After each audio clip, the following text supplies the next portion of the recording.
Persona 5 is a big game. Like, a really big game. And when a game is that big, it's no surprise that not everything its developers plan or conceptualize for the game make it in. Let's talk about some of it, because reading off the cutting room floor counts as YouTube content in 2020. Persona 5 was in pre-production while Persona 4 was still being developed, so we have a development that goes back 8 years before its launch. Oh, and also, I'm just going to be talking about the base game, not Royal. Again, most of this is from the cutting room floor, so I'll mostly be going over remnants of stuff that are still in the game, but I will briefly go over some stuff we know about development that points to other cut and rejected ideas. First, let's go over some unused textures. The first thing that struck me was the textures for the Persona 20th anniversary animation. You may be confused as for what I'm talking about, because these are in the game. But the 20th anniversary animation is a video file, but these are all PNGs. Maybe at one point the animation was more elaborate, but I seriously can't think of anything more complex. Again, it's just a bunch of PNGs. Another interesting texture is an alternate costume for Akechi. This is not his costume for his boss fight, this is something completely unique. Personally, I think this could have been used for if he rejoins your party after his boss. As to me, at least it looks like a cross between his normal costume and his boss fight one, as there is evidence that he was originally planned to come back after his boss, but we'll get to that later. Coming back to the textures, the shadows in Kamoshida's palace have this texture in their banks. It appears to be a texture for the machine enemies in Persona 4. From my research, I am pretty sure that Persona 5 was not directly built off of Persona 4, so this isn't a situation like Sonic 1 sound effects being used in Sonic 2 for no reason. But I'm not going to lie and say that I'm not at all suspicious of this texture. While we're still on the topic of unused palace textures, there's a texture for an elevator in a deleted field of Madarame's palace, and a texture for a poker table in Nijima's palace.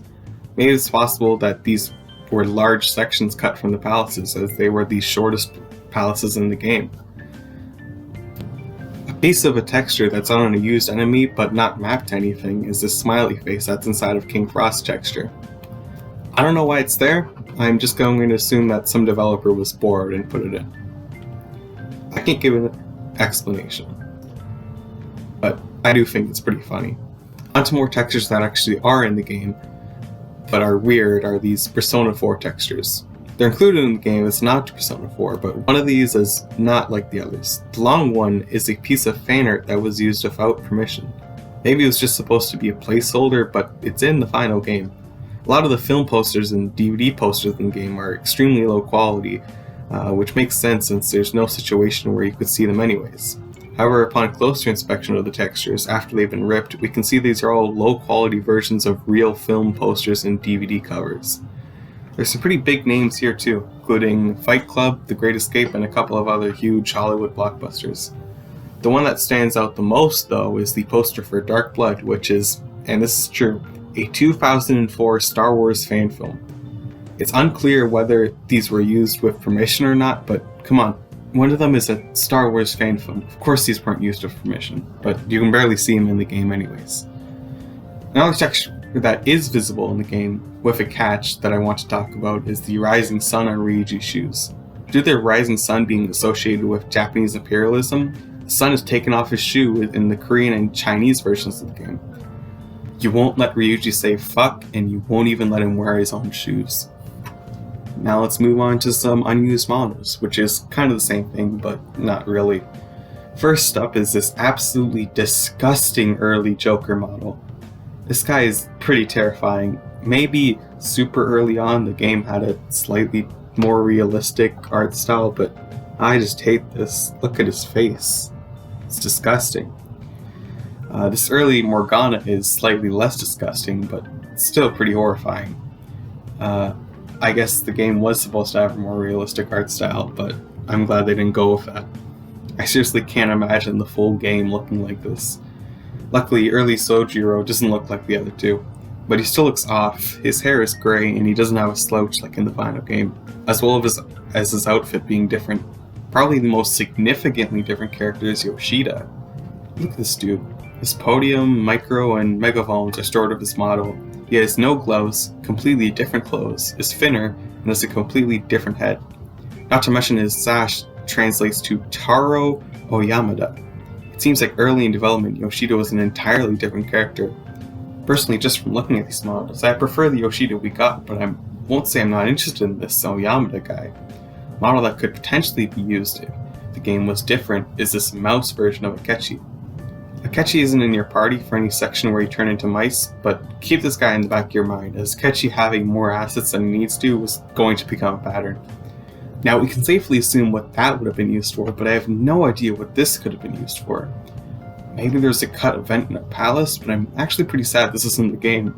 I love it. Here's an interesting case.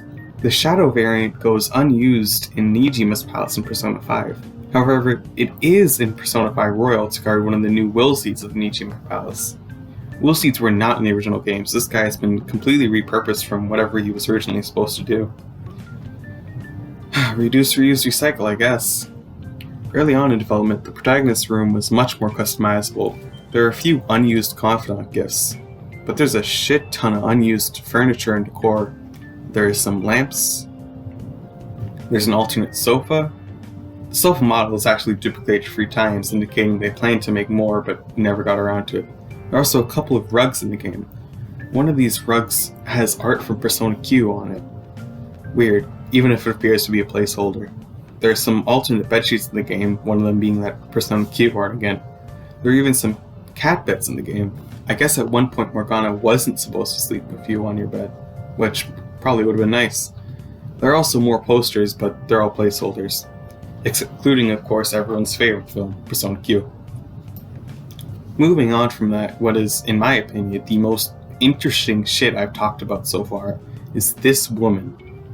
She's hidden inside of a building, and her file name indicates she was used as a height reference, but in that case, why is she so detailed?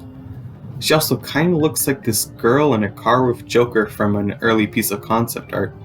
Joker never drives a car, let alone one like this, so I'm assuming this is a concept that got scrapped early, but if so, why is this girl still here?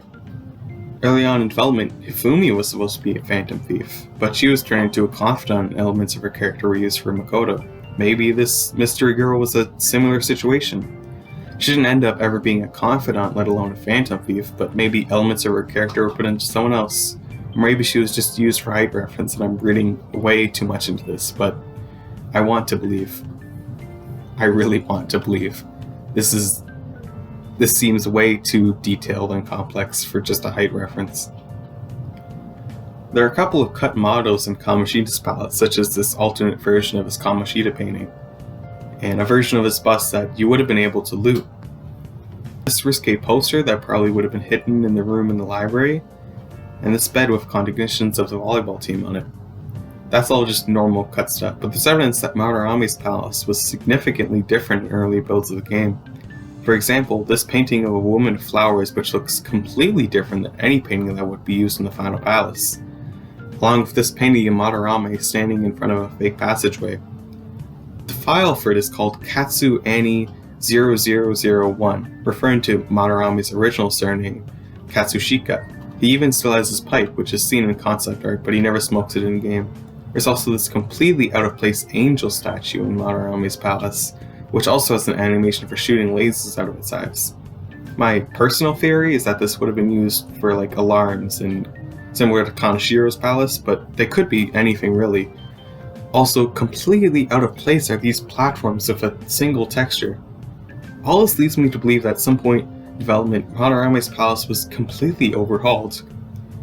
Moving on, there isn't nearly as much for Kanashiro's and Futaba's palace. Most notably for Kanashiro's this different pin input device, and for Futaba's all there is this early coffin that has an animation for bursting open. Nijima's palace, however, has much more cut content, starting with this early, more scuffed Bridge of Judgment. There's also this completely different design for the slot machines. Personally, I kinda like this early version. If it was finished, I wouldn't have minded it in the game. There's also this much larger, untextured slot machine. It's probably an early version of the slot machine seen in the final game. There's also an early version of the dice game. The only thing on it is the dice, but they actually have identical animations to the one in the final game. There are also these gates that probably would have been used for the battle arena. However, the golden gate texture still has its stock image watermark, specifically from this stock image. There's an early version of the card pathway thingy, and yep, it still has a watermark too. There's actually another version of this, sadly with no watermark. I don't know why this door gave them so much trouble, but whatever. There's also a low quality version of the roulette wheel vault door before the boss fight. The actual face of it is completely flat, it's just textured to look like it's not. As for cut models and Memento, there are all of these. I'm not going to talk about them because A, there's too many, and B, it's mementos. Who fucking cares? For some reason, there's a model of early Joker in an electric chair in the game. None of the other miscellaneous models match that, but there are some interesting ones like this Unused Chest, this model that implies that lockpick picking was originally going to be a minigame instead of automatic, the fact that Loki has teeth, or the fact that King Frost has unseen Jack Frost in his stomach, which basically confirms that the model was imported from SMT Digital Devil Saga, where he actually could use these Jack Frosts. Well, even though I didn't even talk about a shit ton of unused stuff, I'm still not even halfway through the cutting room floor page, so I think I'm just going to stop the video here. Keep in mind I still have to look at all of this. From my understanding, unused models were the biggest article though, so there won't be as much to cover, but still. I hate asking this, but liking, commenting, sharing, and subscribing really does help a lot. It also tells me that you want more parts. Anyways, I hope you enjoyed the video, and I'll see you next time where we'll at the very least cover the unused animations and areas of Persona 5.